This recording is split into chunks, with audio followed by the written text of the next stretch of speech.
righty. So welcome back, everybody, to our latest episode of The Nest. Our discussion point will be on the 2022 NFL season, which begins in a few weeks with the Buffalo Bills playing the Los Angeles Rams, the defending champions, in 2 weeks. So today, what we will actually do for our special episode, we will preview the 2022 NFL season as a whole, but we'll also talk about the New England Patriots as well, and what all the changes that have happened and our expectations for this team in 2022. And I have very excited to have a packed panel again.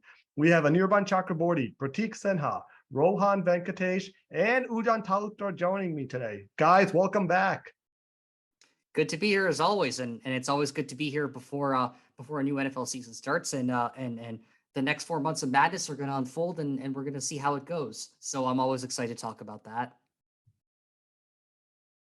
Yeah, same here. Thanks for having us. Yeah, excited for another season.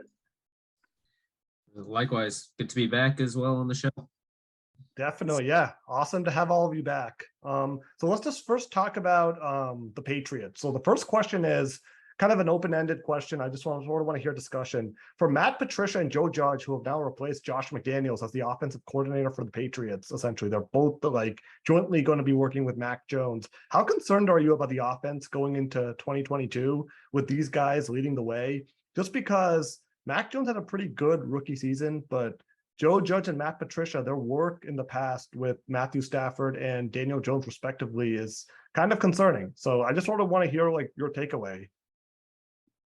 I mean, without getting into a deeper dive from a superficial perspective, I mean, from what I remember, when Matt Patricia was with the Patriots, I mean, he was the defensive coordinator at the time. And I mean, there were certain lapses, right? I'm not going to forget about those, but all in all, the Patriots were the by and large successful team that we know to this day. For Mac Jones specifically, though, I mean, I guess the change in offensive coaching, I think I've probably commented this in previous episodes. I think that the change probably will bring about a new way of thinking. A new way of going about things, and for essentially a sophomore in the form of Mac Jones. I mean, he's had a good amount of experience just in his first year. He's experienced a playoff game. He has playoff experience. Granted, I mean, even though he got crushed, I mean, that's part of shaping you as a player, right? That's part of shaping you in terms of your career. And I think he's learned from that. And I mean, granted, it's not going to be the same as it was when Brady was with the Patriots, but in terms of how the future looks, I don't think that there's anything to really worry about. Maybe in the near future, maybe in the near future it's not going to really pan out because this team still has a lot of fundamentals to really to solidify. And when you're in a tough division like the AFC East, I think the Bills are probably going to run away with it, but that's not to say that in the next few years that the Patriots can really get their team going and whether it'll be essentially a third dynasty as a successor to the first two under the Brady Belichick years, time will tell. But I think that the trajectory has to be upward from here. Even though it might take some time, I do concede that it will probably take some time, and for now it might be kind of in rebuilding mode, but that's just my take on it. I would say I definitely agree with Rohan on that. But to answer the original question about whether Mac Jones, Matt Patricia and Joe Judge are gonna help Mac Jones right now, having seen the preseason games, I'm not very confident. In the sense that I think Mac Jones, I just have a bad feeling that Mac Jones might have to be scrambling a lot more, and that's not what I want to see. I do believe that with the addition of Devontae Parker, which we'll get to later, it is better for the wide receiving core, but not a lot better. It's not like you're getting a prime Julio Jones or anything. It's Devontae Parker. I mean, he has had the Patriots number in the past, as a member of the Dolphins, but I don't think it significantly upgrades the wide receiving core. And I mean, yes, there is Jonnu Smith, Hunter Henry as the tight ends. And of course, at running back, you have Damian Harris from Andre Stevenson. So I think personnel wise, there isn't a lot of change, but coaching wise, there is a change. And right now I don't feel very confident. And that's just going into week one, with considering the next game's in week one, is the week one game in Miami. I don't really feel super confident. I have to be honest. I actually have the Dolphins as finishing closely behind the Bills. I think that the team that they have, it's kind of a sleeper pick, but I think that they have what it takes to sneak in as a wild card and really make a run for it. The Patriots, I think that if they're lucky, they might squeak in as a wild card, but beyond that, I think this year, I mean, this is the year for the Bills and the Dolphins. I truly believe that. Now, if you're a Patriots fan who's expecting immediate success, this should obviously come as a disappointment. But I would say that look at the next couple of years and see what you can learn from it, see who you can draft, and study all the film you can, and really focus these years on developing Mac Jones, right? Because he's got to be your guy at this point, right? Because after Brady left, I mean, he's pretty much all we got. And he's shown his potential, and he's young, he can learn. And even though as Ujan mentioned, I mean, he didn't have a great like showing in the last preseason game. I mean, it was, in fact, that was kind of, to put it kindly, right? It was kind of an atrocious showing, right? I mean, he threw a pick and like it was just like it was just a bad game. But that's how you grow as a player, right? That it's how you put those experiences behind you. It's how you learn from those experiences, and how you carry that forward in the regular season, and more importantly, potentially in playoff games in the future. So Mac Jones, given his experience, given his age, and given the new coaching staff, I think this is a good combination to really be the good setup for success in the next few years. I just don't think it's this year, though. Yeah, I mean, like to answer that question about the new offensive system, like this is actually going to be Mac Jones's third straight year with a different offensive system. For the last year, he had Josh McDaniels as a rookie. His last year at Alabama, he had Steve Sarkisian, and they like broke all sorts of records as an offense. So, I mean, one thing that I like about him is that he's able to like adapt and adjust to different situations. Like last year, he was the best rookie quarterback, even though he did have ups and downs. So now this year, again, like there's another challenge, like the preseason. It's better to get your bad games out of the way in the preseason. So like they lost badly to the Raiders. He didn't look great in his series against Tennessee either. Although the Patriots, the Carolina. Although the Patriots pulled out the win over Carolina, but yeah, like if you're gonna have a bad game, you should definitely have it in preseason and not in the wild card game, which happened last year. So yeah, I think the Patriots will probably have like a slow-ish start this year because like we'll probably get into this later, but the start of the schedule is a little tough. But I have faith that he can adapt and adjust. I don't think that they're going to be a bad team. I think that the pieces are in place for them to certainly compete and be in the mix later in the year. So I'm cautiously optimistic. Yeah, I just couldn't help but think when he said like, get those bad games out of the way, I just couldn't help but think of that 2014 Monday Night Massacre. Exactly. How we felt that night. Right? There's 2-2, and like, is this the end of the Brady Belichick era? Is Brady done? Is this the end of his career? And then boom, they win a Super Bowl. I mean, I'm not saying that that's going to happen. Are you comparing a preseason loss though to the Monday Night Massacre? There could be a game with the Monday Night Massacre this year. I mean, we could have like we're playing the Packers early on. Like we'll get into this later probably, but there might be some ugly losses. But the key is how do you respond to those? Like, do you respond with another ugly loss, or do you fight back and win a few? That's what we'll have to see.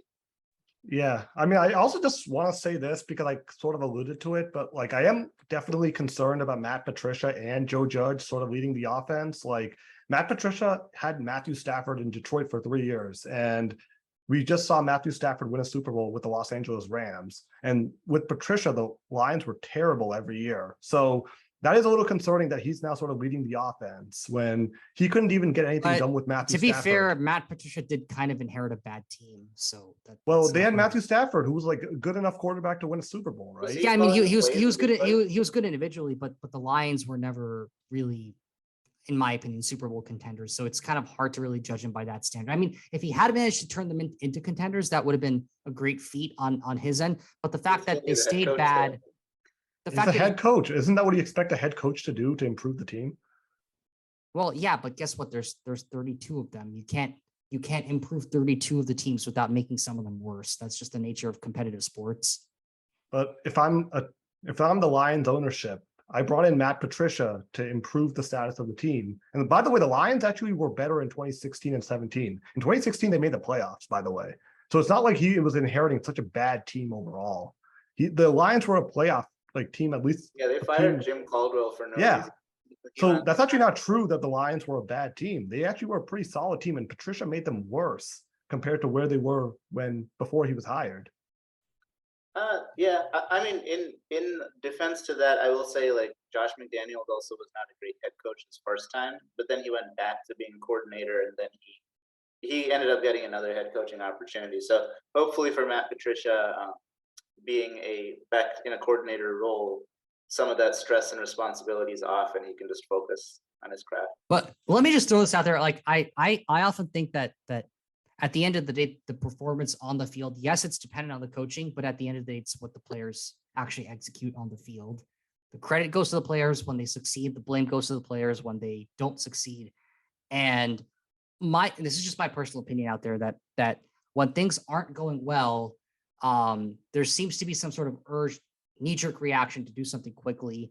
And because they can't really do anything about the players because they have long-term contracts, usually what ends up happening is that the coach ends up being the fall guy.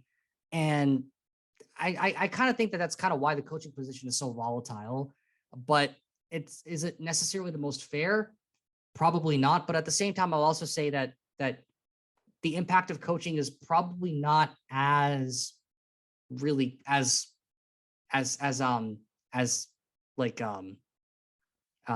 of a factor as you would think it is. I mean, yes, they do form strategy. They do all the behind the scenes strategizing. But at the end of the day, I mean, they're not making every single play call. They're not deciding the routes. That's what they're doing. The coaches literally make all the play calls, right? I mean, on offense and defense, they tell the defense what scheme to go for. They tell the offense which type of play to go for. But anyways, I think we're going on a tangent. I mean, I think they'll mention that, but at the end of the day, I mean, it's the players who have a large factor in deciding whether to execute that or not. And so coaches, if the coaches aren't doing that properly, then they're not preparing the players properly, which is their job, right? Sure, but it is a two-way street, and to really say that it's the coach's responsibility without really looking at the whole big picture, it's not necessarily the best way of managing if you're one of the higher ups and if you want to set up the team for success in the long run. That's just my opinion, though. Well, yeah, but anyways, like that's also going on tangent. What I was also just trying to say was Joe Judge, I would argue, ruined Daniel Jones's career so far. Daniel Jones's first season, 24 touchdowns, 12 interceptions with the New York Giants in 2019. Mac Jones last year, 22 touchdowns, 13 interceptions. Pretty similar statistics, right? Last two seasons, Daniel Jones has now thrown 21 touchdowns, the last two seasons combined. So that is actually what's really kind of concerning me, is Joe Judge going to negatively impact Mac Jones's growth? That's sort of why I'm really concerned. That statistic is really what's kind of concerned me a bit, like on Joe Judge's end. So combine that, these two guys, and also Patricia was more of a defensive coordinator, right, with the Patriots the first time. So now he's all of a sudden working on the offense where he has no experience.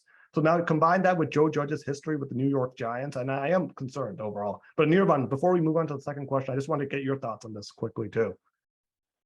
Yeah, I think we've discussed a lot about some of the kind of larger questions on coaching and stuff. But I think it is also important to note that along with kind of the struggles in preseason, the Patriots have made some important kind of offensive philosophy changes. And I would really like to know who's exactly responsible for that, if it is offensive coordinator. So most notably, Patriots got rid of Jacob Johnson in the offseason. His whole role was in the fullback position. So the Patriots offense, of course, has been in the last few years heavily dependent on the run game, use the fullback to kind of create space for running plays. So and they're just not doing that at all this year. It seems like when Josh McDaniels left, they just decided not to do fullback anymore. So you know, there are tangible play calling differences happening here that I think that we also need to discuss or keep in mind. This isn't just kind of bringing in new people to do X, Y, Z. It's really what kind of specific plays are they bringing? What kind of tactics are they bringing? So in that kind of line, I mean, I guess you'd have to say you'd have to be a little concerned when you look at kind of our preseason form. Though I would argue that, I mean, preseason form is by definition not as important. I mean, Bailey Zapp played a lot of the snaps on the offense, right? So like when he scored 6 points against the Raiders, a lot of that was Bailey Zapp, who's not going to be starting this season. Christian Wilkerson was like our leader in wide receiver, and he's not going to be like top 3 receiver on our depth chart. So it's really important to kind of keep that context in mind. But my point here is that, you know, there's going to be, I don't think it's entirely clear who's exactly implementing their version of the offensive philosophy. And, you know, if you're going to do things like get rid of the fullback position, which I'd argue was something that's been working for us for a while, then I really hope that they have a better kind of new strategy in mind, that maybe they, you know, honestly, they might not have revealed it during the preseason, right? That's also entirely possible. We've seen the Patriots pull out random trick plays and stuff just deep in the season against like one team or two. So, like a lot of things, I think the only thing you can see is once the actual season starts, what's happening. Yeah, no, definitely. We'll find out in a few weeks. So let's move on to our second question now. So the Buffalo Bills, we all acknowledge, are the clear top team in the AFC East. And I guess the next question is, last year the Patriots finished second behind the Bills, one game actually, just 10-7 behind 11-6 Bills. Do you see the Jets or the Dolphins giving the Patriots a real scare for the second place spot in the AFC East? Ujan, let's start with you. Absolutely, but Ujan, go ahead. I was going to say, you know, the short answer is yes. I mean, Miami has severely improved their team, which is with Tyreek Hill. And they've upgraded they went from Devontae Parker to Tyreek Hill. And we are going from Kendrick Bourne as our leading receiver from last year, I believe, to Devontae Parker. We think that, you know, Devontae Parker is going to be better than Kendrick Bourne, which is true, but it's not Tyreek Hill to Devontae Parker. You know, like, y'all get what I'm saying? So, and the one thing about Miami, though, is they do have a different coach this time, and it's not Brian Flores anymore. And Brian Flores, even though I don't think Miami made the playoffs under Brian Flores, but they always seem to if there was one team that Miami always looked forward to, it was always the Patriots, because they have beaten the Patriots, 3 of the last 4 times or something like that. So it's not really something I'm personally looking forward to these days. Usually, you know, back in the Brady era, we'd always beat the divisional opponents. Now it's not a give me anymore. So, and remember in 2020, when Brian Flores was there, Miami almost made the playoffs, but they didn't, because they lost to Buffalo in that, was then the week 17 finale. So I just think that Miami's much better this time, and I actually see them finishing above the Patriots in the division standings. Yeah, the Dolphins are a formidable team. I mean, especially after they got Tyreek Hill, as Ujan mentioned. I mean, the Bills, I mean, they're going to continue to be strong. I mean, Josh Allen, he had a great year last year, and I have no reason to believe that he's not going to have a great year again. The Bills, I mean, they're an offensive machine. That just what like based on what they've been able to do to the Patriots and what they've been able to do to other teams in the division out there, I would say that the Bills are pretty much built to go all the way. I guess if we're gonna have predictions later in the show, then I guess I kind of spoiled it by kind of revealing. What I'm thinking. Let's discuss our prediction afterward. But all of that aside, though, I mean, with the Dolphins, it kind of went from in previous years, I probably would have said that the Dolphins are spoilers. They're kind of that team that shows up every once in a while. They're not that great, but they know how to play well against good teams at the most inopportune time for those teams, like the Patriots, right? They kind of remind me of the Baltimore Orioles in that sense. But But I think this year, I think the Dolphins are for real. I think they got what it takes to really contend. Now, do I think they have what it takes to go all the way? I don't know, but I definitely think that I think it would be a shocker if they missed the playoffs this year. That's I think I'm confident enough at least to say that.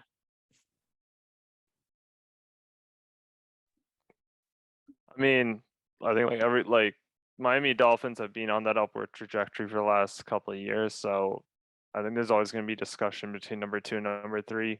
I think with Miami, it's always been, the talent is there, but can they, really, can they really like take charge of those like off the field issues that I think are really preventing them from really taking the next step forward?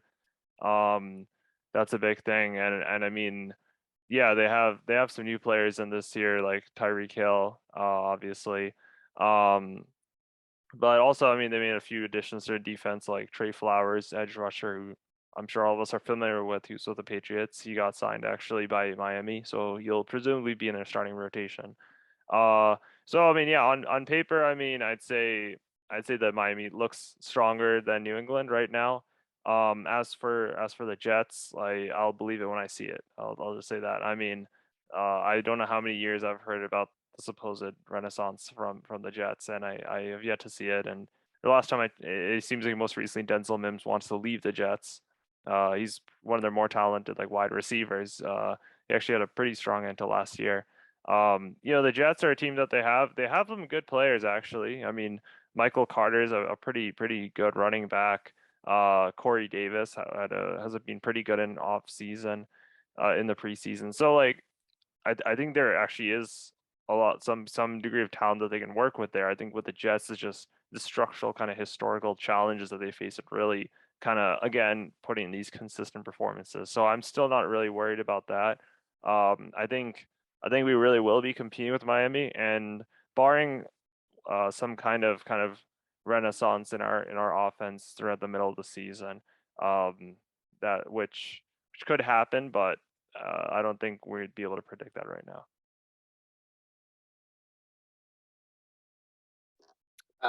Yeah, I mean, I think Miami's certainly going to be a threat because they have a talented roster which got better. They added Tyreek Hill. We might see finally a full season of Tua if he stays healthy.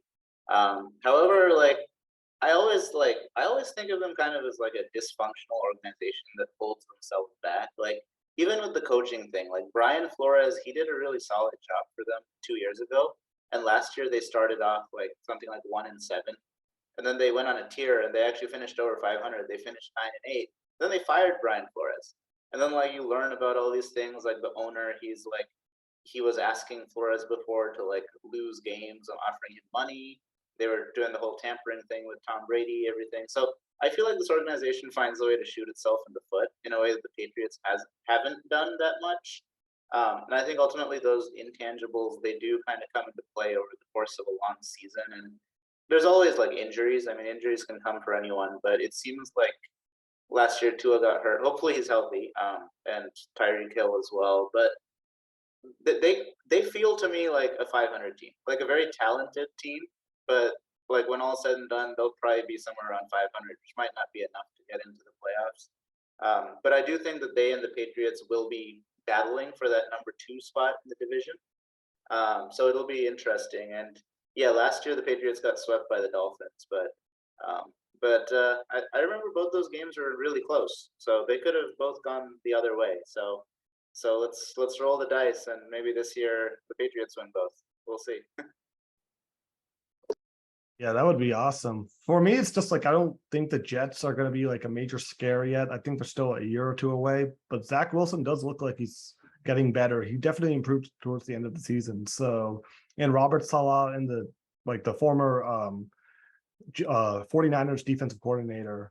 I don't know. We'll see. That's an interesting team for sure to sort of monitor. But I still think the Patriots are better than them for now. But the Dolphins definitely do worry me a lot. Like Tyreek Hill, Jalen Waddle. Now as your 2 wide receivers, they have Raheem Mostert, Chase Edmonds, Sony Michel in the backfield, and Tua. So they have a lot of great players on offense. It'll just come down to if Tua can even be a good game manager, which I think he can. So I think the Dolphins will definitely give the Patriots a really solid competition for the 2 seed, but I also wouldn't necessarily even rule them out for winning the division either. I mean, I don't think Buffalo, record wise, last year was only a game ahead of New England and only 2 games ahead of Miami. So another thing, since you were mentioning like all the players they added, also their backup quarterback now is Teddy Bridgewater, who he has been a very solid, even starter in the league. So if Tua does go down, I feel like he can step in, and he's a good game manager too. So absolutely. I mean, he went Definitely. 5-0 for the Saints in 2019 when Drew Brees was injured.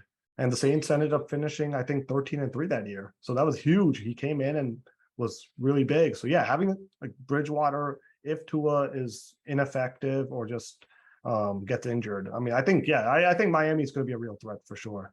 So yeah, I mean, I think that will be sort of like an interesting thing to note. And I wouldn't be ready to just crown Buffalo for sure the AFC East title. Buffalo also had some poor games last year too, against the Jaguars, for example, lost 9-6 somehow. So it happens.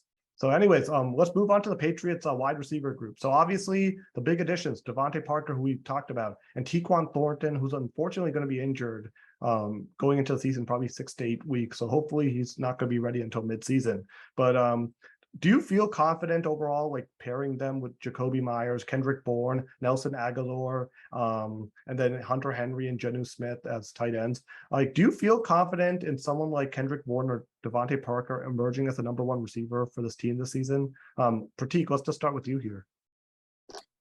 Yeah, I mean, I think Bourne and Devontae Parker will probably be like a 1A, 1B type situation. Like neither of them is like the top alpha receiver, but they're both serviceable, solid guys. And Bourne had some good games last year. I'd also put Jacoby Myers into that mix. Like he's been with the team for a while. He knows the team, if not necessarily the system. So I think those 3 guys, if they stay healthy, they can definitely have some big games and put up some nice stats. You never know with the Patriots because it's not like they have like a clear cut number 1. Like back in the days of like Randy Moss, they did like Edelman and all that. But now it'll be an equal opportunity kind of offense. But I do think they're talented guys, and I think just like the system, eventually, if they figure it out, they can be very effective. And the tight ends are good too. Hunter Henry, Jonnu Smith. So, and we know Bill Belichick likes his tight ends. So definitely, it should be. Yeah, I'm cautiously optimistic, like I said.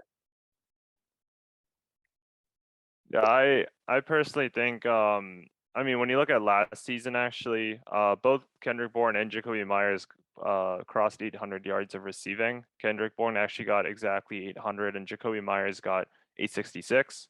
So if anything, I mean Kendrick Bourne kind of emerged more as the wide receiver 1 towards the end of the season, but if you guys remember, Jacoby Myers was kind of that initial person who had that chemistry with Mac Jones to really start the season. And I don't think we can underestimate chemistry, especially as we've literally been talking so much about how there's going to be big changes in the O-line coordinators, offensive coordinators.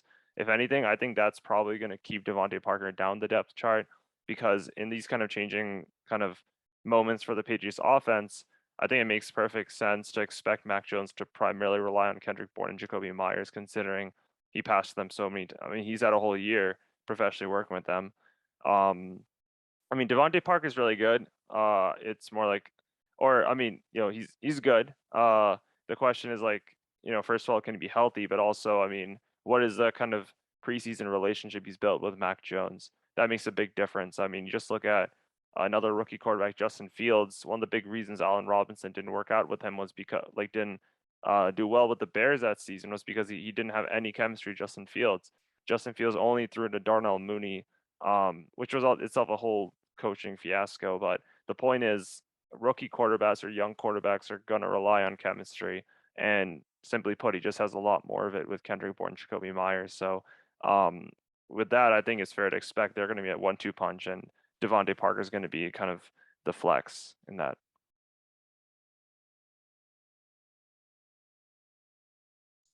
So, like I said earlier, I think Devontae Parker is, I believe that he will be good for the Patriots, but like Pratik said, it's not necessarily like a number 1. Like it's not a clear number 1 in the wide receiver depth chart. It's more of like a number 1 in the slot is Jacoby Myers, and number 1 like kind of like and the outside is, I would say, Devontae Parker. It's kind of like like a number one in like wide receiver slot, like and wide receiver like outside, right? So while I do think it's good, I don't think it's great. So I do believe that, if Mac Jones gets the ball out of his hands, which we have seen multiple times in this preseason that he's been unable to due to various reasons, whether that be coverage downfield, or the O-line not doing their part. As long as Mac Jones gets the ball and the wide receivers can get open for Mac, I think we'll be okay. I don't think it's gonna be like a flashy offensive, like, they're not gonna score like average 30 or 40 points every game, but it's gonna be a typical, 20 to 24 points, maybe the occasional 30. That's how I see the offense this season, like go on a game to game basis.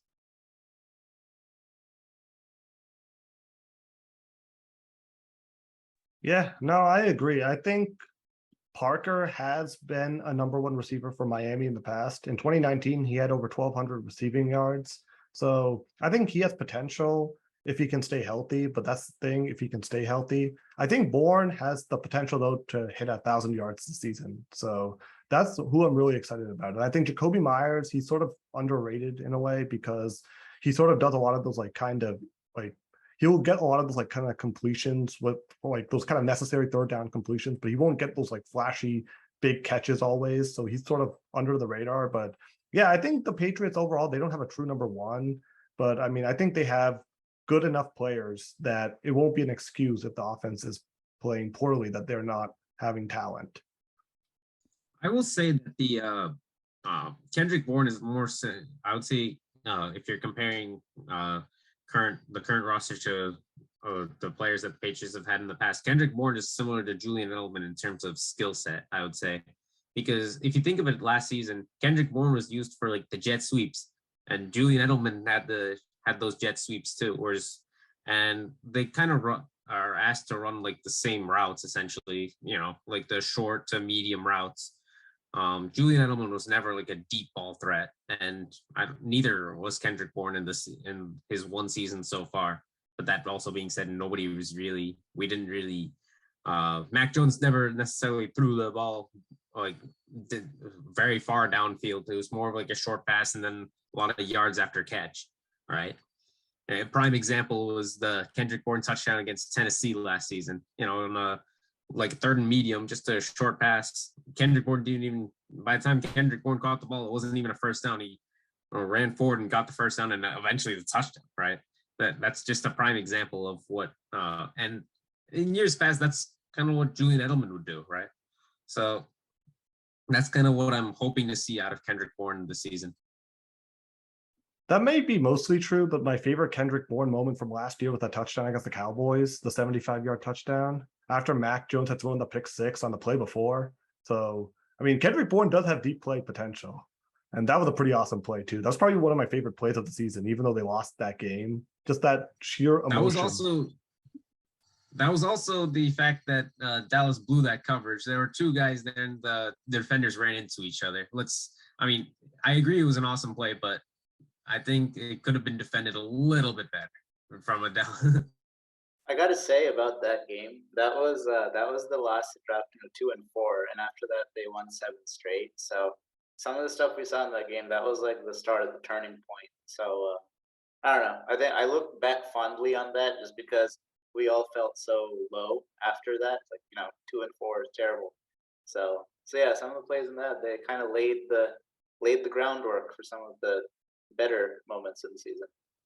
Definitely. Yeah. No, I think this is a good transitioning to our next question where we sort of like felt better about the season, like overall.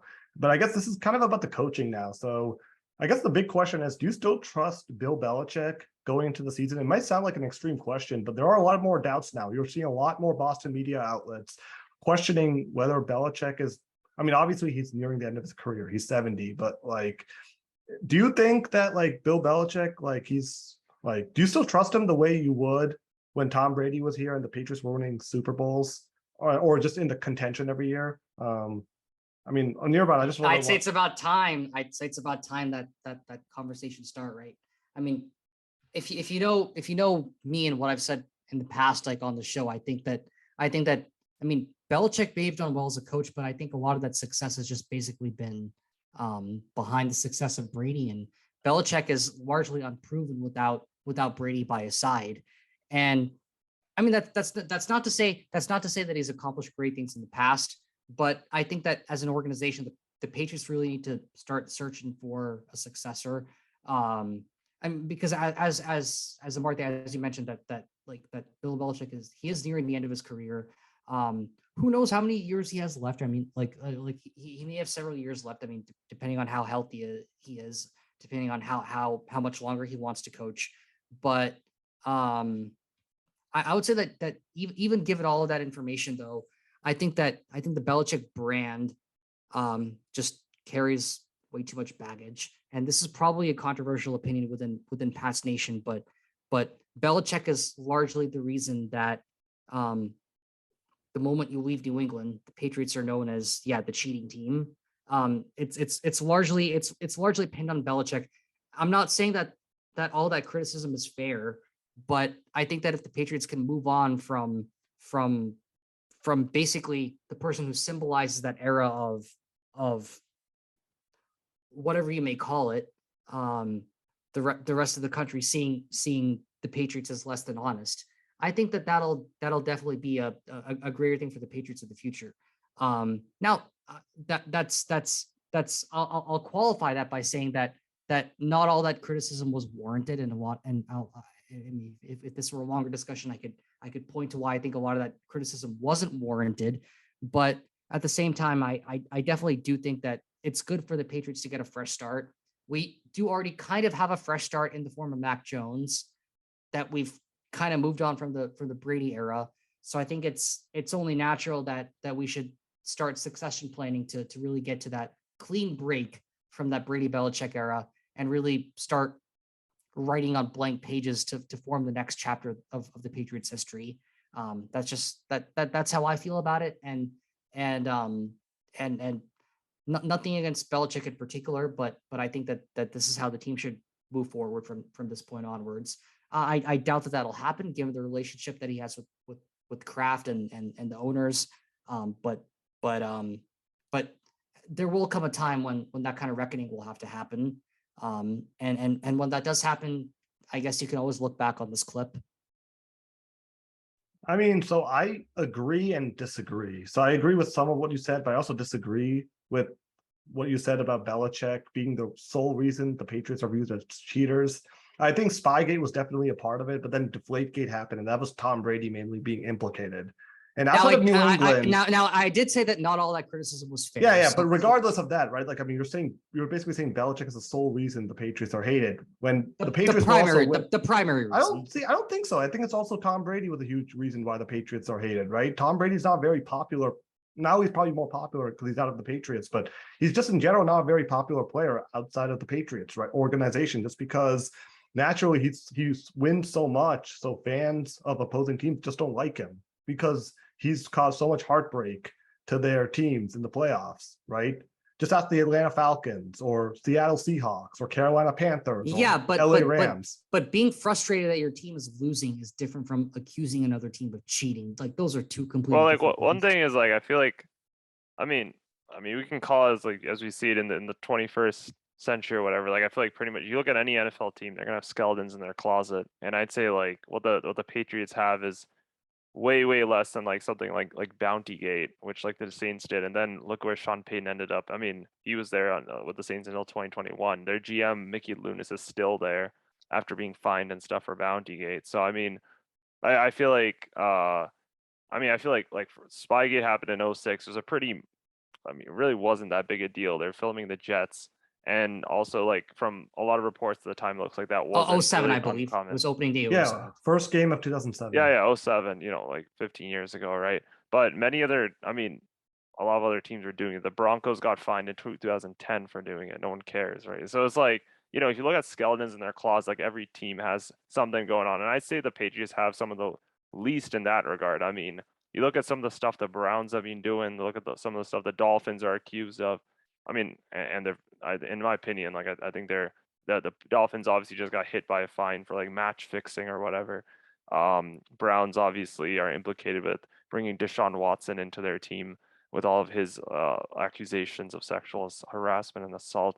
So, I mean, at the end of the day, I think what Bill Belichick has is really, I mean, one thing from 15 years ago that no one would really care about because probably everyone's doing it, and Deflategate, which again remains really pretty much unproven to this day. So, so as far as it goes, like everyone has like some skeletons in their closet. That just happens when you coach for a long time. And I'd argue what the Patriots have going is far less than like other teams that are in the league currently. Yeah, so that's where I said I disagree with Rohan, because I don't think Belichick like making the Patriots so hated is like kind of like some thing that the Patriots just need to like really address. Like I think overall, like a lot of it is just sort of the constant winning too. That's why fan bases don't really like them, right? Because they win so much. It's just like a frustration thing.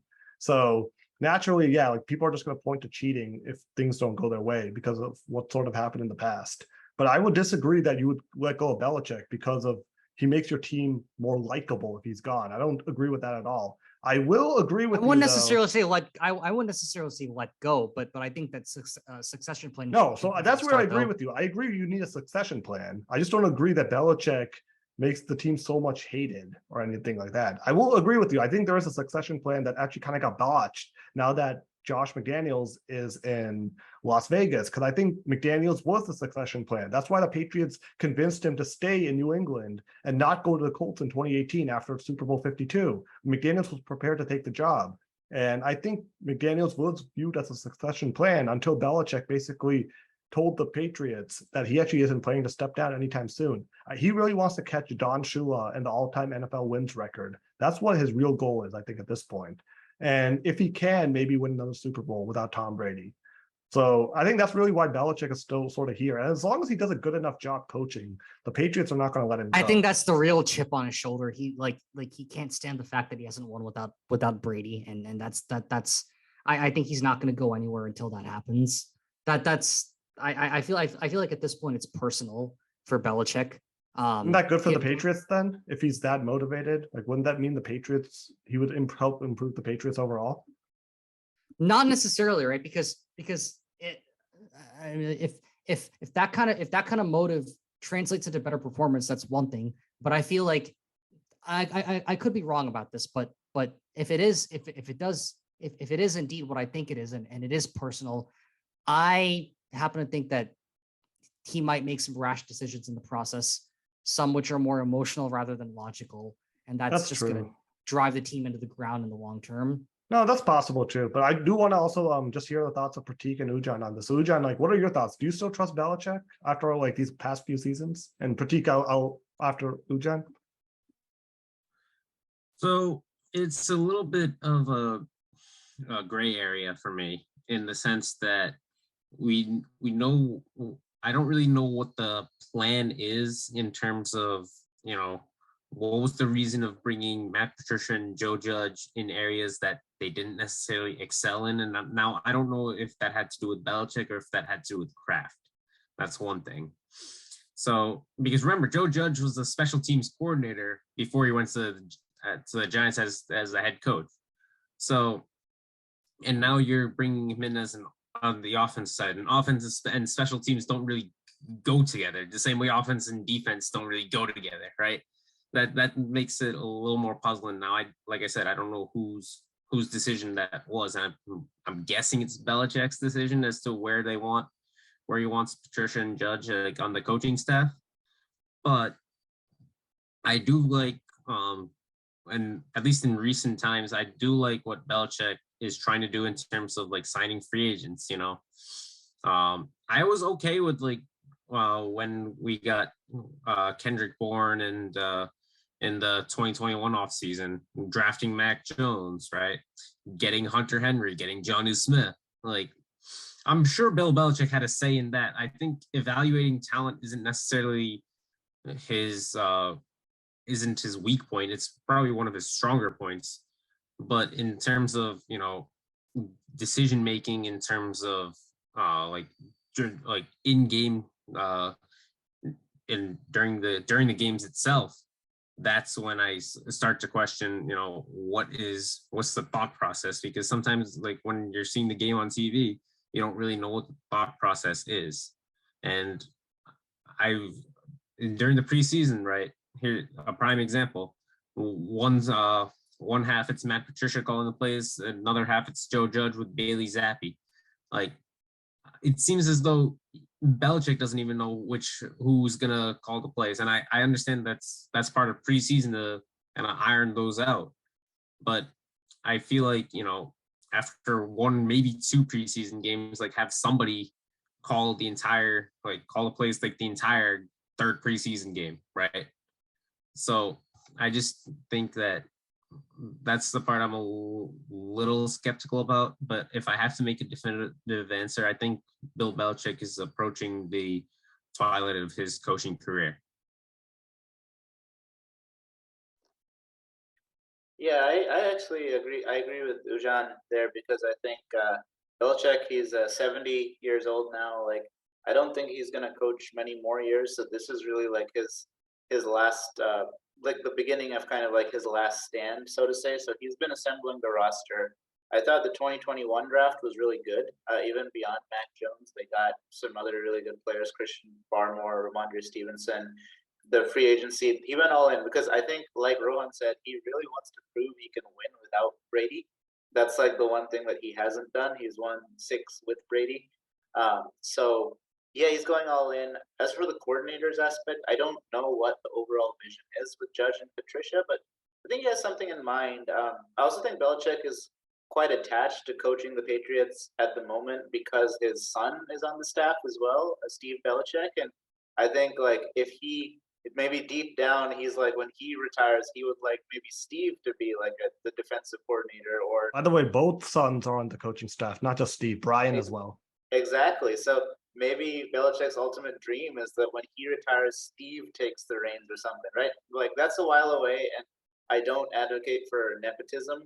It should be based on merit. But I think that's maybe why Belichick's sticking around, because he gets to work with his sons. He's healthy. He's got a young quarterback, young roster. So I think he wants to give it like 3, 4, 5 more years, and see if he can achieve even winning one Super Bowl without Tom Brady. To him, it might mean as much as 6 with Tom. So yeah, like, that doesn't guarantee success this year. And as to whether I trust him or not, like, I trust him a lot more than I'd say like 25 or 26 other head coaches in the NFL right now. Exceptions being maybe like Mike Tomlin, or someone like, I don't even know. I was gonna say Kyle Shanahan, but maybe not.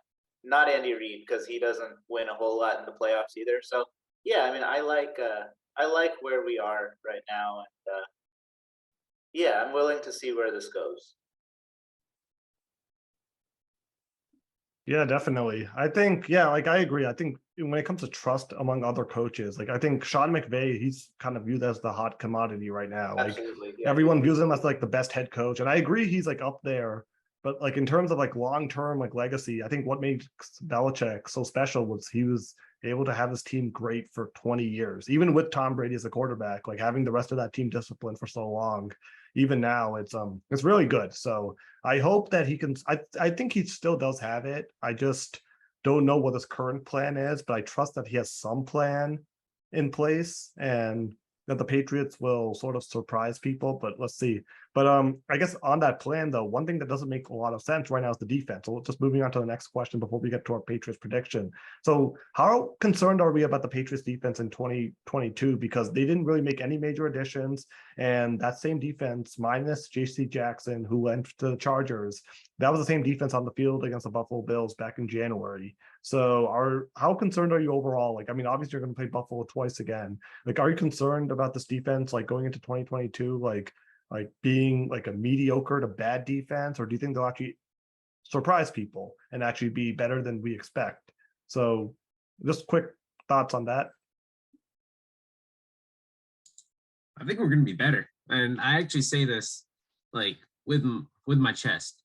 And the reason I say that, they have, like, it's not necessarily completely different. I think Mac Wilson as a linebacker, he's faster, so he can cover more ground. That was the one thing that really stood out in that playoff game, how slow the defense was. Mac Wilson adds a little bit more speed. Christian Barmore is doing so far through preseason. I'm not trying to get ahead of myself here. He's doing better, at least in terms of stopping the run. You still got Devon Godshaw as well, like right next to him on the D line. I'm actually pretty satisfied with the D line so right now. But in terms of the secondary, of course, we're hoping on Malcolm Butler, but he's gone for the season. Jawan Williams gone for the season. So now you're dependent on Jalen Mills and I guess Jonathan Jones.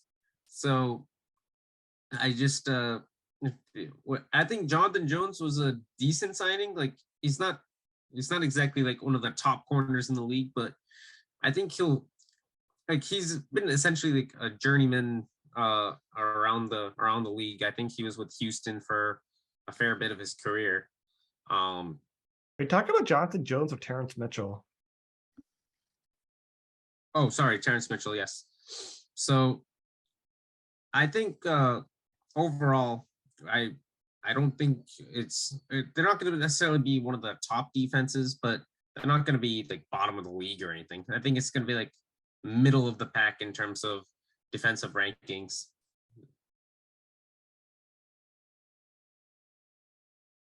Yeah, I also don't really see defense being like as big a problem right now. I think it definitely looks like we are retaining a lot of the players, but I think there has been kind of a few signs of like a shift. So for example, if you read like one of the things from the Patriots blog about their game against the Titans in their preseason, we actually have seen them make some adjustments, like moving, for example, Jawan Bentley from linebacker position to edge rusher.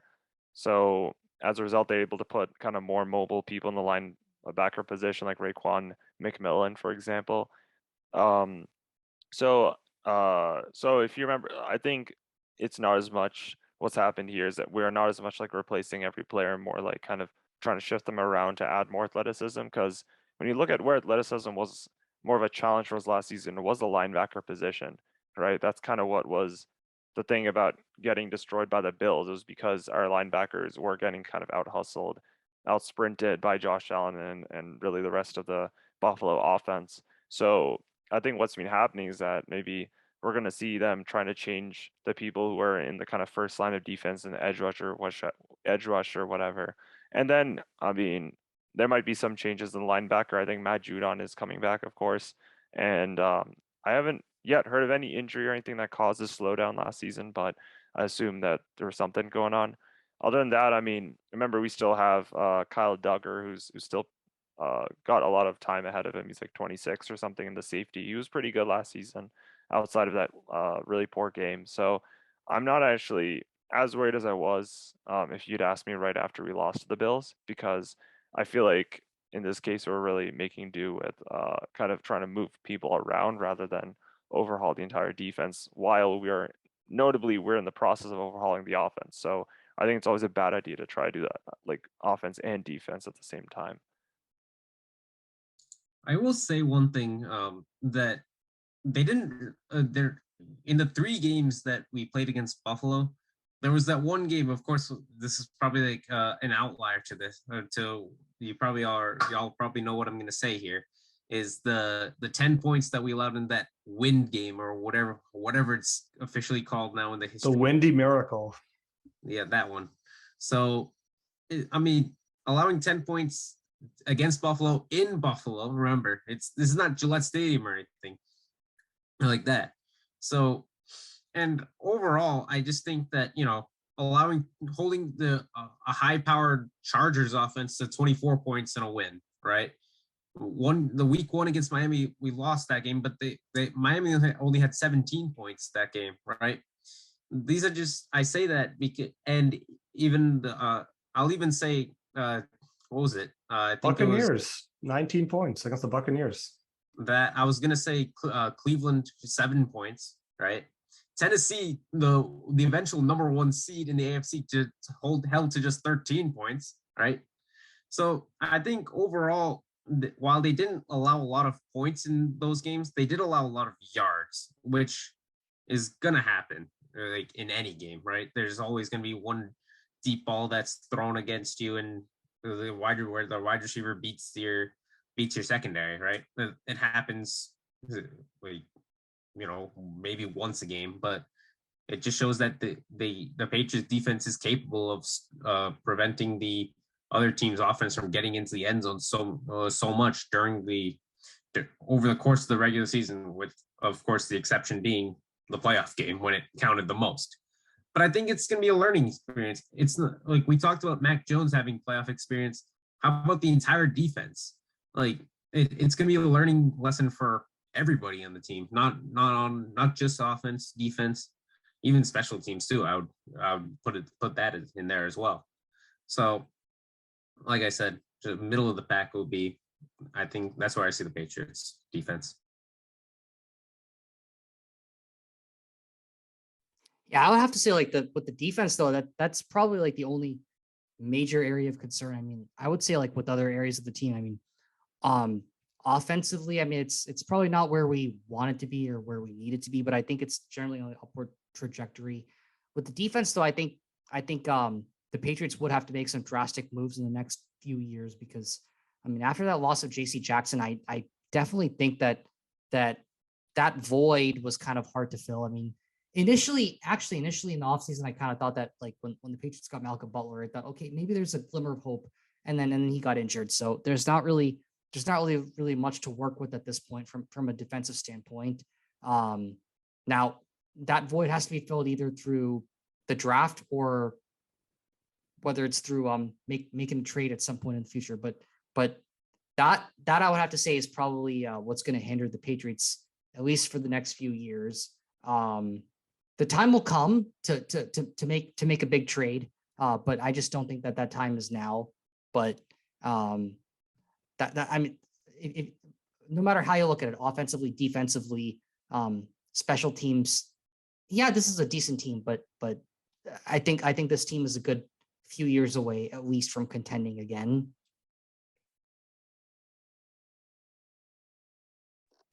Yeah, I'm gonna have to agree with kind of everyone. Like the defense, it's gonna be probably like middle of the pack. Like they're gonna have good games where they hold like good teams to like 10 points, and they're gonna have some games where they get shredded.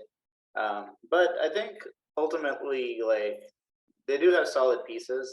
If Matthew Judon plays well, Christian Barmore, yeah, the secondary I am concerned about. But yeah, we'll have to roll with the punches. I think the first few games will be really key in seeing like what kind of tone they set for the rest of the year, and hopefully we avoid further injuries. Yeah, definitely. Pretty tough slate of games to begin the years. Miami, Pittsburgh, Baltimore, and Green Bay, your first 4 games. So it'll be interesting. So now, final question about the Patriots before we move on to our league prediction. So what is your prediction for the Patriots record in 2022? Everyone's just going to go, and I'll start with mine. So I did say 12-5 back in May when the first schedule came out. Since then, I'm a little bit more apprehensive. 10-7. Wait, what? 10-7. I mean, well, what's so funny about that? 10-7 is pretty good. Like, I mean, if they're 10-7, I am thrilled. I mean, I'm saying 9-8 at this point. Like, I just think this team is like, they're not bad, but they're not good. They're sort of mediocre at this point. I think they're better than mediocre, but just not what it takes to go all the way or even make a deep run in the playoffs. Okay, so you're saying 10-7. I'm actually even harsher. I'm saying 9-8, but with the potential to be 11-6. So I think some of the wins I predicted, I think that's a little too generous. Like Baltimore, I predicted them to beat Baltimore. And I guess we'll do in-season predictions as that happens. But I just think there's some tough matchups early on. They're going to be figuring themselves out. So I'm going to be saying 9-8. And Rohan says 10-7. So let's just hear everyone else. Ujan, Anirban, and Pratik. I'll go with I was gonna say 11-6 as well, but I'm feeling pretty bullish. Like I think, yeah, they might struggle a little bit at the beginning as they're kind of adjusting. It's a tough schedule, but I think once they get to like the meat of the schedule, like November, December, I think they'll kind of find their rhythm. Yeah, 11-6. I'll go with that. Yeah, I was gonna say 10-7 at first, but then I kind of realized that I'm pretty much extrapolating based on one kind of form of the Patriots right now. And by the time we reach kind of like December, November, we might be talking about a entirely different team performance. So I'm actually gonna say 11-6 as well. Um, I don't think that you can get destroyed by the Bills that badly in the playoff and not get at least kind of one revenge victory against them in the regular season. So So it looks like I'm the pessimist here, except for yeah. maybe I'm marked out. But Wait, you're the pessimist at 10 wins? That's pretty well, good. I but I'm I saying knew about 11. I knew about saying 11-6, so it looks like I'm the pessimist here. Well, I'm saying 9 wins. So Yeah, so I guess you're probably Martha's probably the biggest pessimist here. I was going to say 8 wins, but I don't think it's going to be that bad. I do believe that the start of the season is not very kind, considering it. Like Amartya mentioned, it's Miami, Pittsburgh, both away, and then Baltimore, and then away to Green Bay. So 3 of the first 4 games are on the road, and they're not easy. They're not necessarily easy games, but I would say apart from Green Bay, those are all winnable games. Remember, Miami has a first-year coach. Pittsburgh, you don't really know the starting quarterback situation, but I think it'll be Mitch Trubisky. I think for Baltimore, it's a home opener. Everyone's going to be pumped up, and I think I do see the Patriots potentially winning that game. I mean, the Patriots beat last time the Patriots played Baltimore. It was 2020, and it was expected that the Ravens would come to Gillette Stadium and just steamroll the Patriots the way Buffalo did this past season, and the Patriots held on for that win. So, I mean, there are some on paper, I will say, easy games. Like, for example, Detroit at home, the Jets home and away. I mean, I'm not going to say that it's going to be easy as it was last season, but those are 3 winnable games right there, right? Miami should get at least 1, right? But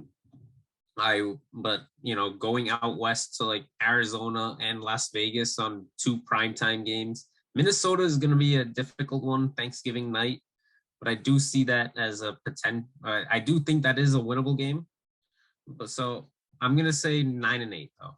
However, so I was originally going to say 8-9, but I'm going to give 1 extra win, say just over 500, 9-8. And just for the record, I mean, against Green Bay, I don't think it's that unwinnable, especially if you are able to block a punt and recover it for a touchdown. So it's possible. I mean, we saw the 49ers do it last year with Jimmy Garoppolo in the playoffs, though they had a great defense too. But yeah, okay. Now the fun parts, predictions about the season. Always my favorite part because it's always interesting to see. So I guess everyone is just gonna say their top 7 seeds for the AFC first and then the NFC. So let's just start with AFC. Rohan, I guess you can go by either the top 7 seeds or your division winners and wild card. So who are your playoff teams in 2022? Look, AFC, I got the Bills. I got the Bills as AFC champs, and No, I no, got no, them no, I got the number that's 1 fine. seed as well. But what about the rest of the division? Well, what about the rest of the teams like the AFC South, AFC North, AFC West? AFC South, I mean, that's kind of a tough one. I think it's kind of safe to say at this point that the Texans are probably not going to do too well.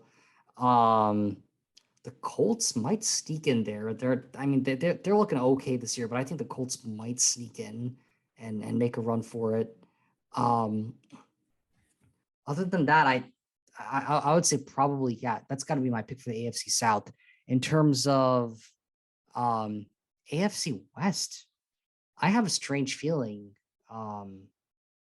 that the Raiders might make a run for it. I have a strange feeling. This is just a wild guess out there. And who else is left? The AFC North.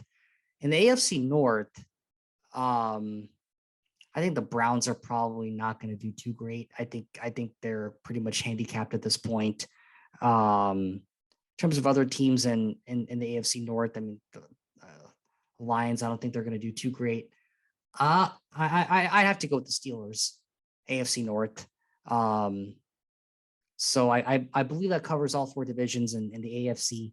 In the NFC, No, I not would- NFC yet. Wait, we're not at NFC yet. We're doing AFC Oh, first. okay. Do- do- do- Oh, But what okay, are your all right. wild card teams? Do you have the wild card team? Like who's going to make the wild card? I don't have exactly who I think the wild card is going to be, but in terms of like generally non-winners who I think are going to make a run for it, I think the Dolphins have got to be up there. I don't think they're going to win the AFC East, but I think they're going to be a contender, and I watch out for them. Okay. So I'll just go quickly. AFC East, Buffalo Bills. I picked the Indianapolis Colts to win the AFC South. The AFC North, I'm picking the Baltimore Ravens. And the AFC West, I liked your Raiders pick because that's my pick for the AFC West, the Las Vegas Raiders. Wild card Oh, interesting, teams, interesting. You picked the Ravens over the Steelers. Interesting. yeah. And wild card teams, I have Kansas City Chiefs, the Los Angeles Chargers, and the Cincinnati Bengals. So unfortunately, I didn't find room to put the Patriots in. I hope I'm wrong. I would love to be wrong, but let's just hear everyone else's picks. Ujan. All right, so this is going to be quite interesting for the AFC. There are some agreements, but there are some disagreements.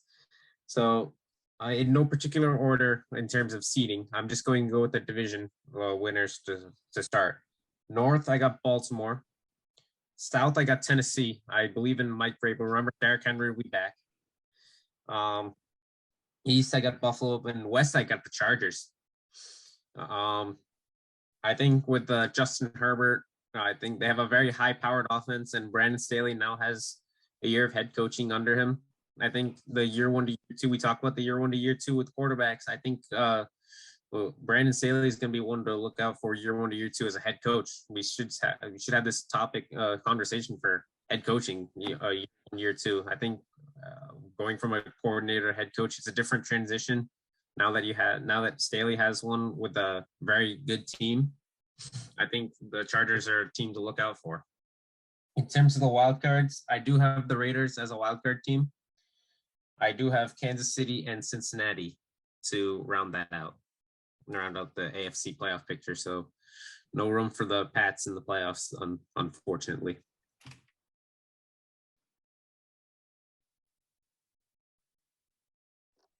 I guess I can go. Go ahead, Pratik. Oh, okay. Yeah, so I'll go. I mean, mine might sound quite boring. My division winner pick. So for the AFC East, I'm going to Buffalo. They're too good. I mean, they're too good right now. So I'll give them the AFC East. The AFC South, I'm going to go with Tennessee. Although I do think the Colts will make it pretty close, but I'll go with Tennessee in the AFC South. AFC West is going to be super cutthroat division, but I do think the Chiefs will hang on. The Chiefs will barely hang on and win the division. AFC North, I will go with the Cincinnati Bengals to kind of repeat as division champs. But then the wild cards, I'll have the Patriots, Raiders, and Steelers. Those are my 3 AFC wild cards. So a lot of talented teams are going to be on the outside looking in. Just also interesting to note that none of us have picked the Denver Broncos with Russell Wilson to reach the playoffs. They will definitely be quite good, but that division is way too stacked. So I think they'll make it in as a wild card. yeah, I'm given 2 teams from the AFC West, but it could easily be 3 making the playoffs. It could even be 4 teams making the playoffs, but I hope not. All right. Yeah. Well, speaking of the Broncos, I do think they'll make the playoffs. But to kind of go by, I mean, just really quickly, Bills for the East, not much need to be said there. I do think the Colts are gonna win the South. I think the Colts kind of ended last season really unfortunately on their part, but they were probably like the strongest team in the AFC for a solid period in like November, especially with Jonathan Taylor being pretty much the top running back in the league at the time. So I think I think they have all the players really to really take the AFC by storm this season. AFC North, I think the Bengals are actually going to continue with it. I mean, they showed last year that they can punch above their weight and that they really have a figured out great way to play against competitive teams. AFC West, I'm actually going to say Chargers. I think the Chargers are Justin Herbert, I think he's going to make an even bigger step than he made last year. They have great receivers. They have great really, I mean, just great at all positions. So when we talk about who's going to make it to the wild card, um, so first of all, I think I've seen too much of the Patriots to count them out early in the season. I think we can find a spot for the Patriots in there. So I think they can make the wild card somehow or the other. I'm predicting, I have no reason to believe they can't. Just put some renaissance in there. I also think, um, probably the Chiefs and I guess the Broncos are the other two wild cards I'd pick.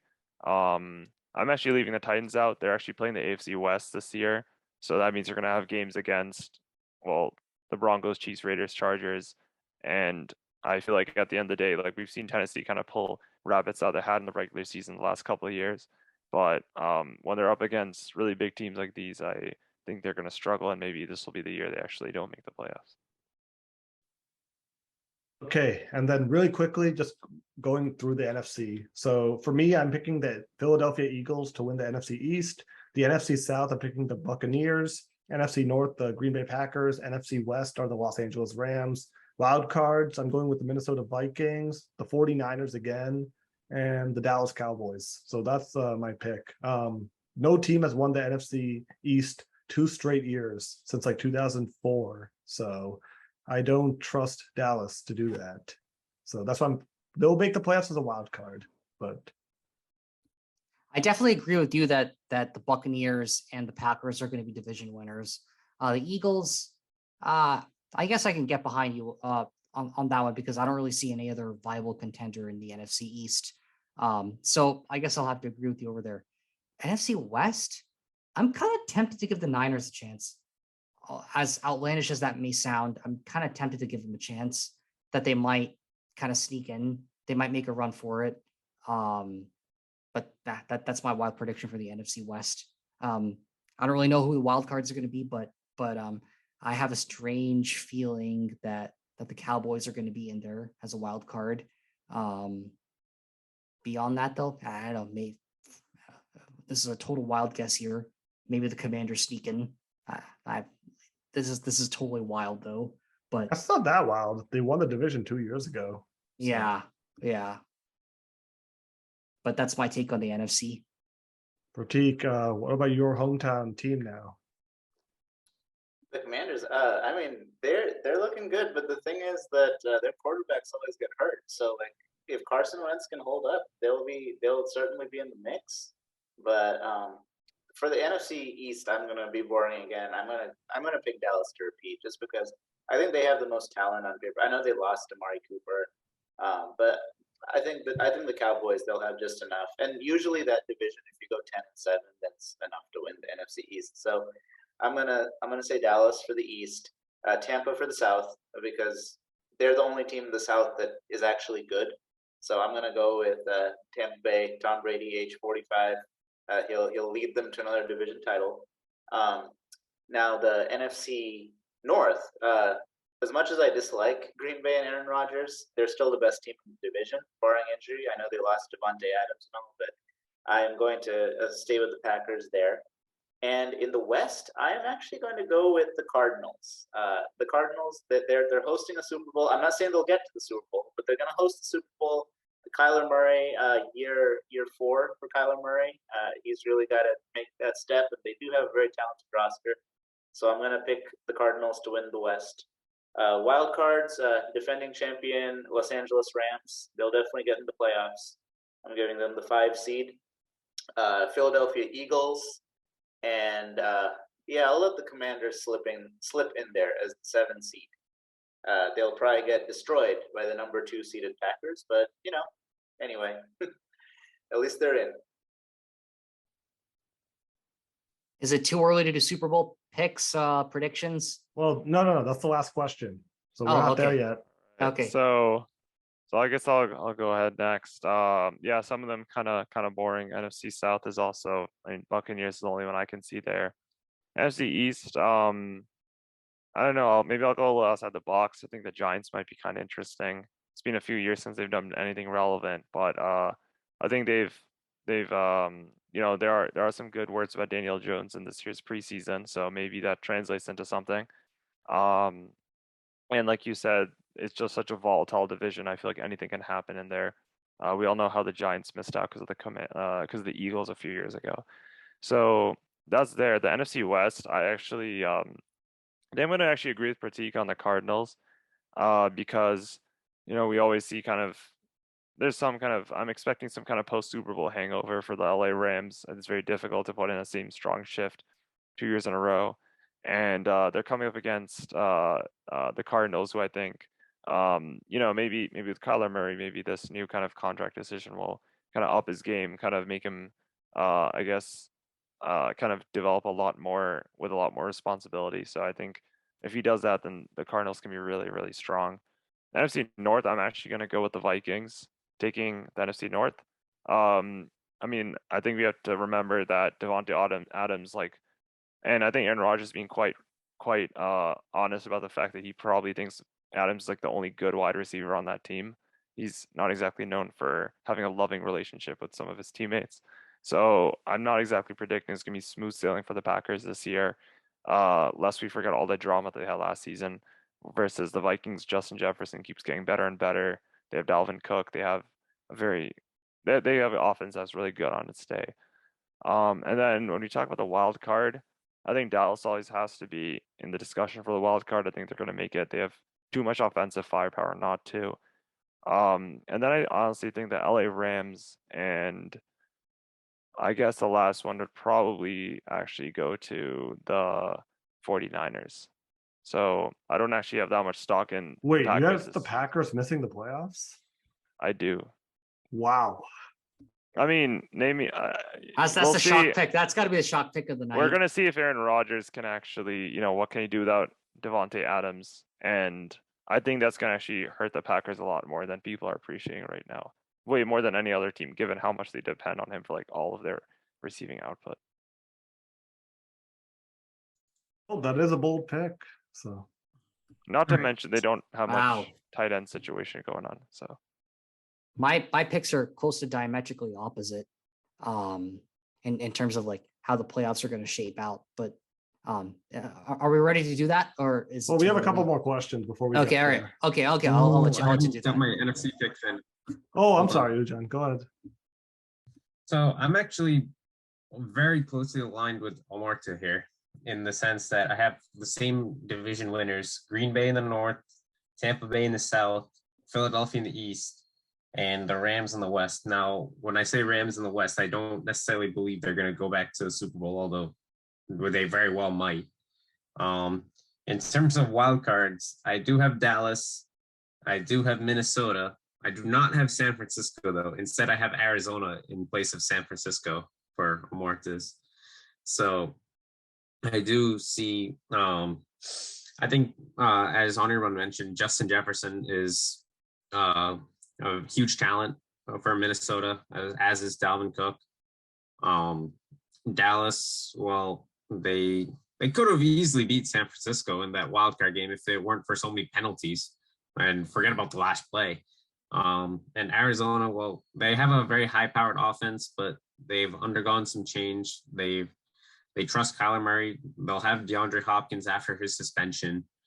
And I would say their defense with Budda Baker is really good. Although they just faltered toward the end of last season. I think Philadelphia is going to be the division winner because they drafted really well with Jordan Davis. Now they have AJ Brown now, right? As part of a draft trade. So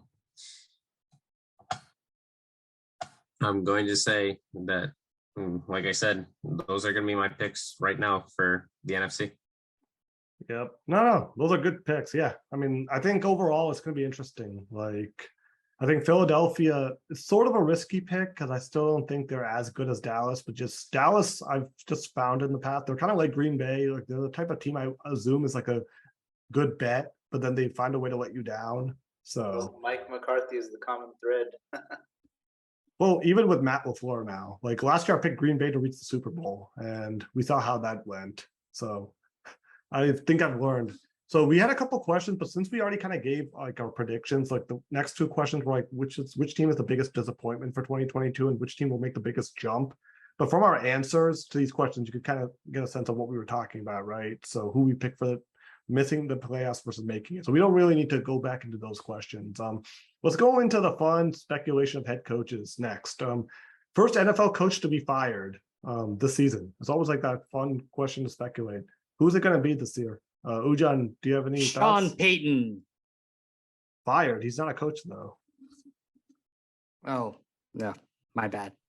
So I'm actually gonna go. This is gonna be a tough one, but I will actually go with Carolina's coach. I'm gonna go with.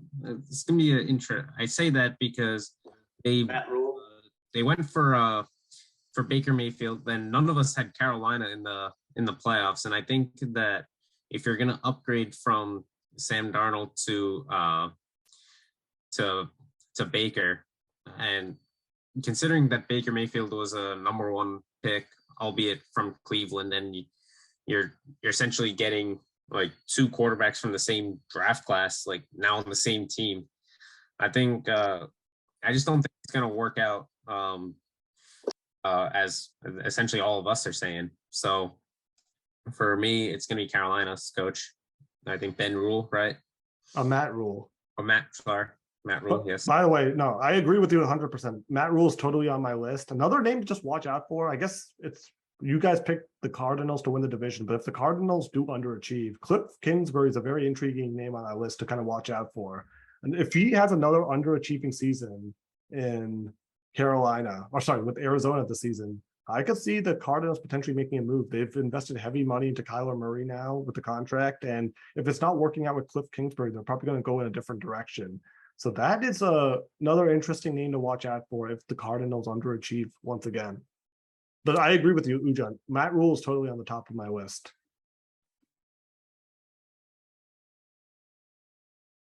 Yeah, I think those are all good names. I'll throw out another name, Doug Peterson, because he is heading the Jacksonville Jaguars, who have had a very unfortunate history in the last couple of years.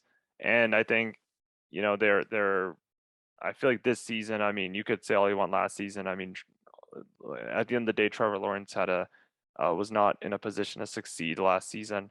So I think they're really going to try to make sure he is this season. And I mean, every year you wait with a rookie quarterback with him, you're just risking losing that spark.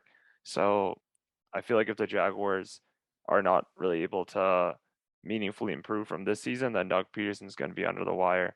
And I guess that's something to watch, or on the hot seat rather. So.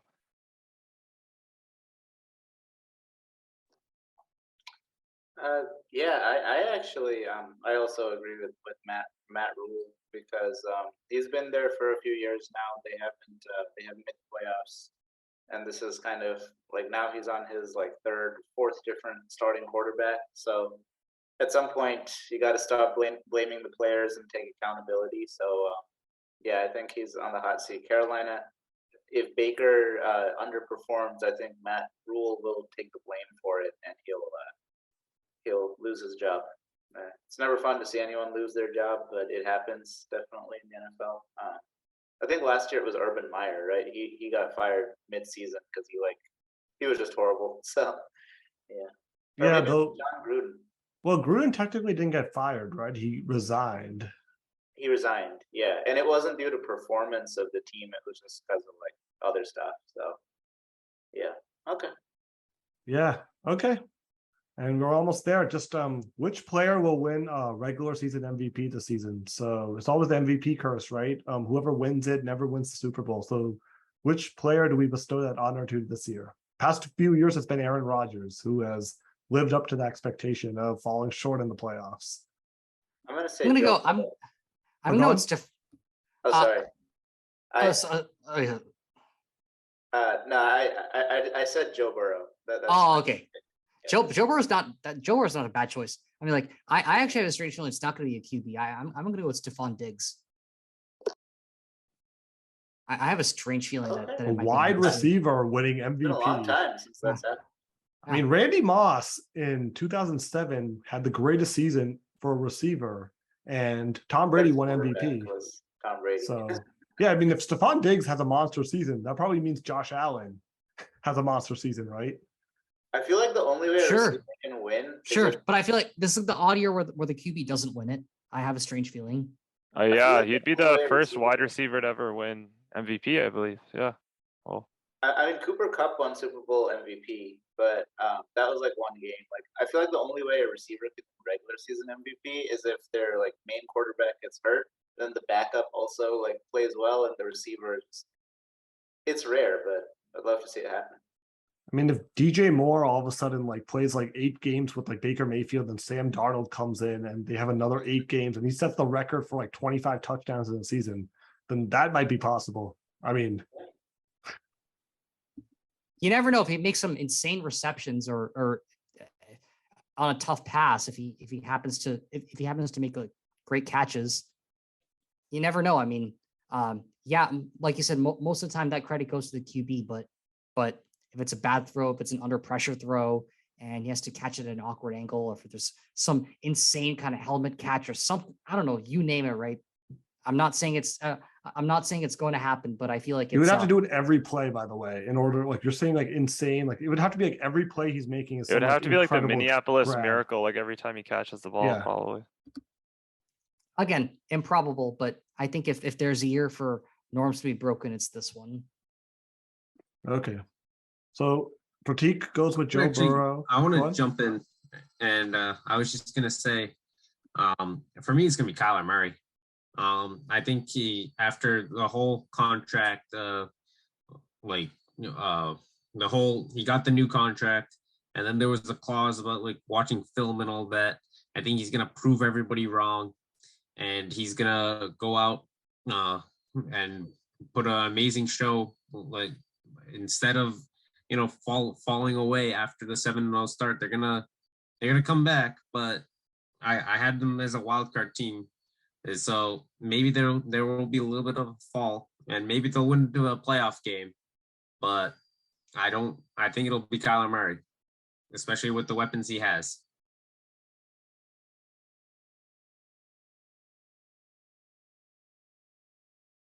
All right, let's get ready for this. So this is a little sneaky, I guess, but I'm gonna say Mac Jones will be MVP. Mac Jones with MVP. I mean, we will have to rename the show. But you to have the the Nearby Patriots missing the protection. playoffs, right? Do you have Patriots missing? I have Patriots making the playoffs. Oh, okay. Okay. So, I think we will see what happens. Mac Jones. Now with normally MVP. normally I'd mock you and say like Mr. Optimist, like which planet are you on? But your track record has been good in the past in predicting things. So Rohan, you don't really have much room to can't- talk about when you predicted a wide receiver to win MVP. For the first time in NFL history. It's Oh, a man. wild it's a wild guess. It is a wild guess. Maybe not as wild as Underbun's speculation out here, but I think Underbun's legit though. He's shown that he's legit in the past, so I wouldn't discount Well, I'm that. just having a little bit of fun, I guess. But I don't think a little bit of optimism ever hurts. And Yep. at the end of the day, I remember being one of the few people last year to think the Patriots even have a sniffing the wild card. I remember quite a few of us were saying that it'd be under 500, and we all saw what happened there. So, let's not get ahead of ourselves the other direction too. Okay. I'm going with Josh Allen for the MVP, but that also means that I don't have the Bills reaching the Super Bowl. So who do we have reaching the Super Bowl this season? So, Ujan, I want to hear your predictions first. Who are we seeing in Arizona in February? Well, it's not going to be Arizona, the Cardinals themselves. So this is going to be a tough one. But for the NFC, I'm actually going to go with the Bucs. And I think we're going to see, Brady, the whole stories about this offseason, like he was not at camp, and then he comes out and he's going to fire the Bucs to Arizona. And remember, Brady's won the Super Bowl in Arizona, Super Bowl 49. So he knows that venue all too well.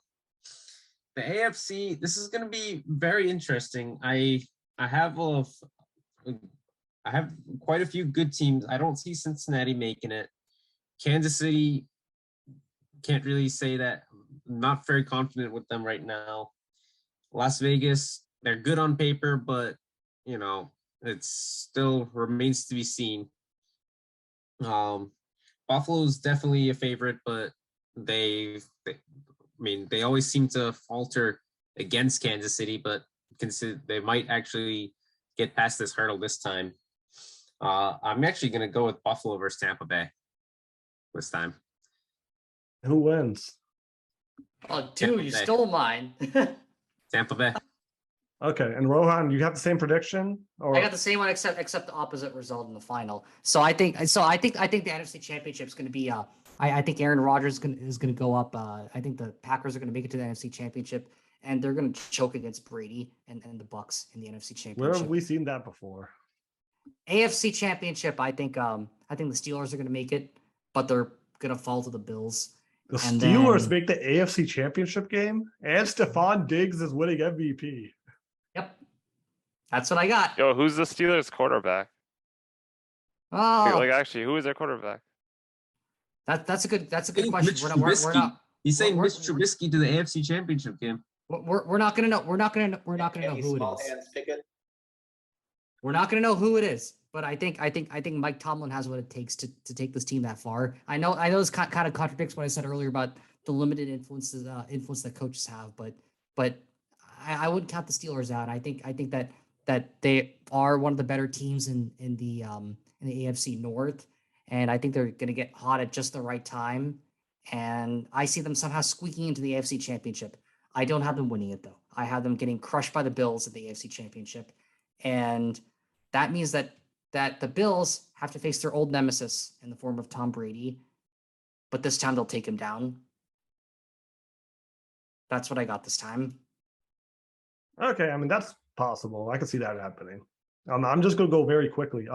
So it's been 20 years since the Super Bowl 37 when we saw the Buccaneers play the Raiders, and that's what I think we're going to be seeing again 20 years later. It's going to be Derek Carr taking the Raiders to the Super Bowl, and he's going to be playing Tom Brady. And Tom Brady basically wins his final Super Bowl with the Buccaneers. And then this offseason, he will leave the Buccaneers, join the Miami Dolphins in 2023. So that's my Wow. prediction. 2 predictions.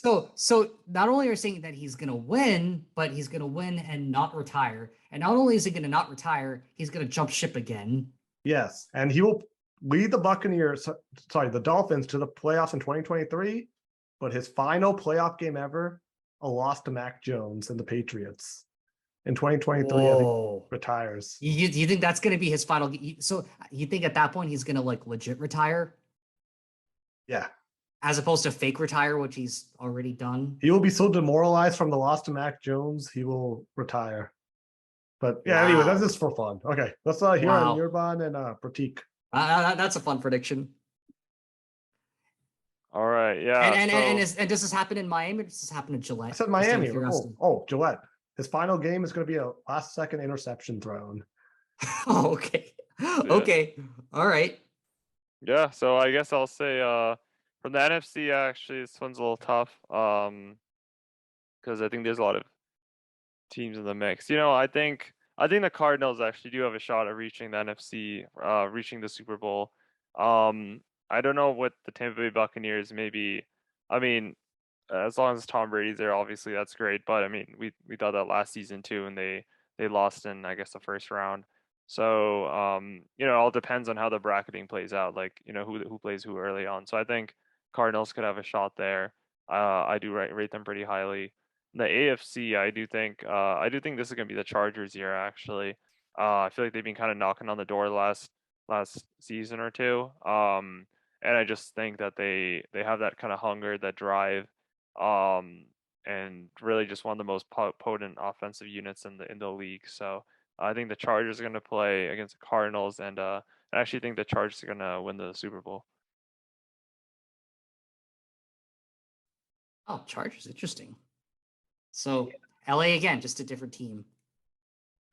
So I'm gonna actually go. Sorry, San Diego fans. I'm actually gonna go with our opening night matchup of the Rams and the Bills. as the Super Bowl. So the first game of the year will also be the last game of the year. So I think, yeah, I know I had the Cardinals winning the division, but I think ultimately the Rams, they brought back a lot of their players. Aaron Donald is back. Matthew Stafford is thriving. They added some players. They got Allen Robinson on offense. They've got Sean McVay, like we said before, he's one of the great young coaches, potentially a successor to Belichick in terms of being like one of the great coaches if he doesn't go off to do TV. Buffalo Bills, they're stacked. This is their year. They got Von Miller from the Rams. They're definitely a formidable opponent. So I think that the Bills will win the AFC.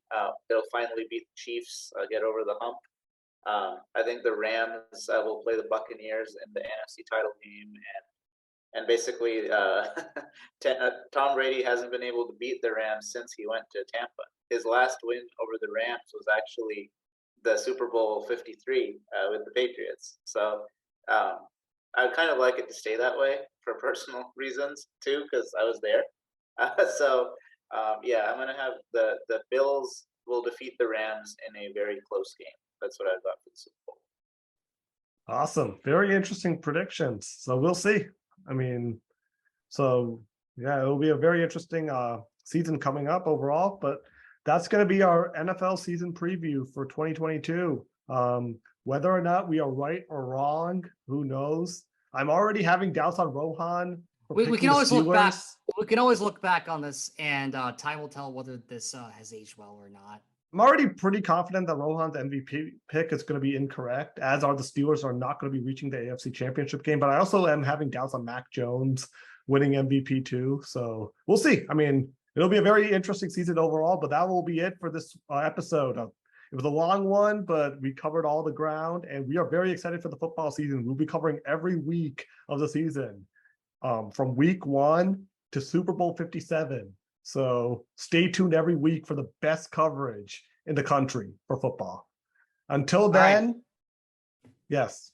Until then, everyone enjoy the rest of your weekend and get ready for this football season, the best one yet. All right, let's get to the gridiron. Peace, everyone. Yep. Yeah, great episode. Thank you.